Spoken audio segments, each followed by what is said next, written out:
There's nothing quite like a cup of tea steaming in your hands after stomping through the front door, soaked from the rain, or maybe relaxing with family or friends after a good meal, or maybe following you loyally, deeply into the plot of a book, or comforting you through some bad news, or lifting you up for the success that's just around the corner, or gently calming you down into bed. Tea is so useful once you discover it, but there's a problem. This indulgent, mindful, healthy joy also carries with it some overheads. The tea bag chaos, I call it. You probably say this is silly, but I kid you not. We have all sorts of types of teas trapped in all sorts of boxes that are of different shapes and sizes and various levels of utilization. It's more mess than it should be. Furthermore, the boxes that hide in drawers create a different problem. It's absolutely not clear when we're running out of a particular blend, like that vanilla nighttime. I'm not going to run to the shop to buy more just before bed, but I might have avoided this if I could immediately, intuitively glanced at how much we have left. So these are the two challenges I set out to fix: the mess and the lack of visualization. After all, tea is lovely, so it should be out in the open, featured proudly, inviting you to experience something exotic, calming, or refreshing. So how might I realize this? Well, let's go on a journey together, where not many things go according to plan, but still, somehow, we manage.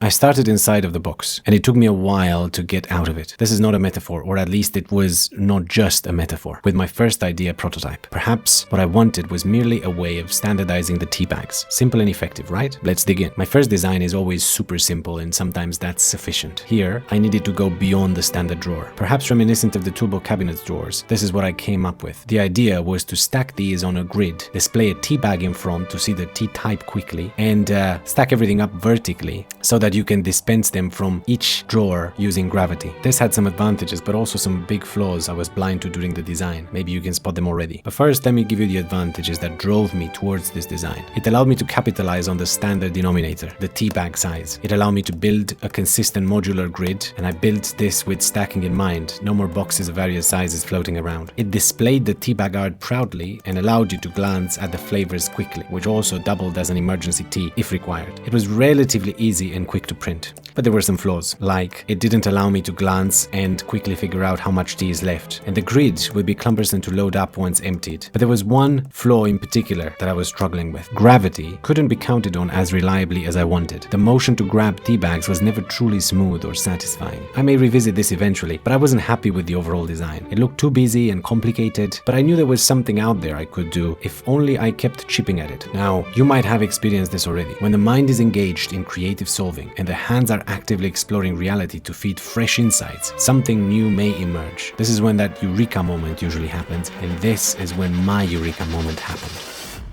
I started to look closer at the tea bags themselves, and I began to notice properties I had not noticed before, like for example, that they spring naturally in one direction. I didn't know what to make of this, but it was interesting. Basic, but interesting. Maybe I could take advantage of this in my design, I thought. Then I started to look at it from a different angle and another orientation. I was thinking maybe the key to this is to think, how would the user grab the bag in the most frictionless, predictable, and enjoyable way possible? As I turned it to its side, I noticed something that was the inflection point for the whole project. The tea bags resembled books. That was it. I needed to design a library of tea, and this was exciting. This was new, a totally new idea, not the same old boring rectangles, drawers paradigm. But I wanted to make this work for tea, which means that tea bags needed to look good inside of this library, which means that the tea shelves shouldn't be straight. They should naturally use the tea bag's one-sided spring I discovered earlier. I was smiling at this stage because I could see this already in my mind's eye. All I had to do now was to make this a reality. First, I had to figure out what can I use to hold this together. 3D printed polymers wouldn't cut it. I wanted something to combine different materials and look good in the home. Eventually, I found these lovely gas pipes made of copper. Perhaps not beautiful yet, but I thought I could really work with this. I also didn't know how to cut them without a mess, but I found this really cheap, elegant tool. I'll show you how this went in a minute. By the way, all the links are in the description if you want to make your own at the end.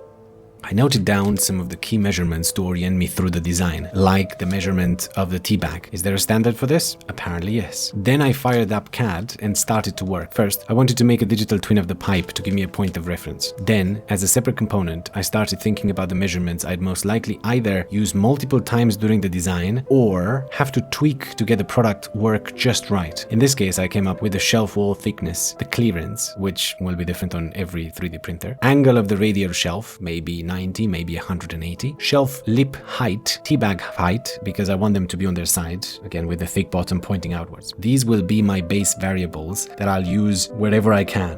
One of the major benefits of using CAD versus, for example, Blender is the design intent allows you to iterate and adjust with precision and predictability based on maths and variables. I still get it wrong many times, but we improve. Luckily, this design wasn't too bad to transcribe into parts. Once I have a version 1 complete, I always tend to test my measurements with a tweaked first print. This allows me to cut on filament waste by a lot. I wasn't quite there, but luckily it was really easy to tweak the design using the parameters I set out at the start, and 2 more iterations later, I was confident this was going to be it. While I sent the shelves to print, I started modeling the base and the top cap of the library. I wanted something simple that blends in nicely, so no sharp edges there. Once I was happy with the design, it was printing time. It's always a magical moment to find yourself with all of the components you only dreamt about a few days prior. Now I had to assemble everything together.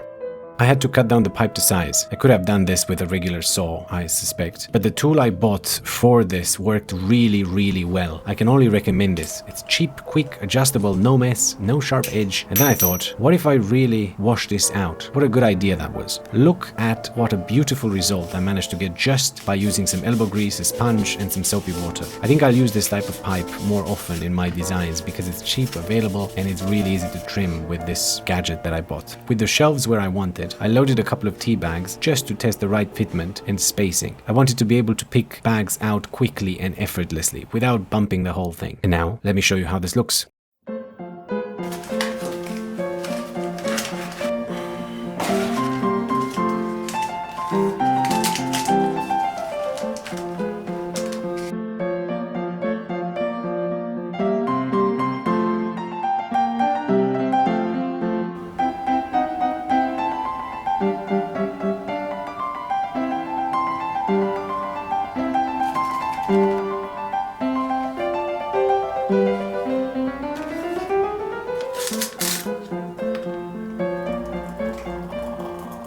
I really love how this looks and feels. We use it every day and we got quite a few questions from friends about it. If you enjoy tea and see value in this, you can make your own. I included the links to grab the design and the pipe and the cutting tool in the description. I also added a few extra versions of this because I thought maybe you want to put this in the middle of a wall or on a corner or in fact in the middle of your kitchen counter. So I published versions of 90 degrees, 180 and 360. I enjoyed making this and then sharing it with you, and I hope I can transmit some of the enthusiasm to you as well. I'm considering making myself a version of it for travel and maybe add a few extra features to it. I fly a lot and bringing some home comforts is a wonderful indulgence that often makes a huge difference. Let me know if you'd be interested in a video on this. I plan on releasing new projects here every couple of weeks. Maybe not everything will be your cup of tea, but I bet some ideas I have in the pipeline will give you some motivation and inspiration. To make sure you don't miss out, please let the algorithm know you're curious by subscribing, liking and commenting. It means a lot to me and I love to engage with you in the comments. Thanks for being here with me and hope to see you in the next one.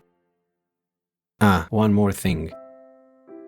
This is completely unrelated, and speaking of the algorithm, I'll probably get punished for this, but I have to do it. You might have noticed that some shots in this essay look more dreamy, which is a kind way of saying blurry. That's because for those shots, I specifically used an old lens, one of the lenses that were used by my grandfather many decades ago. All of my grandparents have something special about them. My grandfather George was a genius. I mean it, a real genius in the fullness of the word. He had the creative spark coupled with the technical know-how to make everything work. He lived in a small unassuming village where everybody could rely on him to help them out with any technical issue. He had no fancy tools, no tutorials, no internet, no schematics, nothing. Just an eager mind and a soul oriented towards helping others and towards understanding the world a little better. He always found solutions to problems. He always came up with new things, like these super low energy speakers he built that used radio waves already available in the atmosphere to power themselves on. No battery, no nothing. It was like magic, but it wasn't magic or tricks. It was applied science. Despite his ability, he never truly got the chance to spread his wings and show the world what he was capable of. But he did have a warm home and a loving family, a wife and an amazing daughter, both strong women, my grandma and my mother. So in that regard,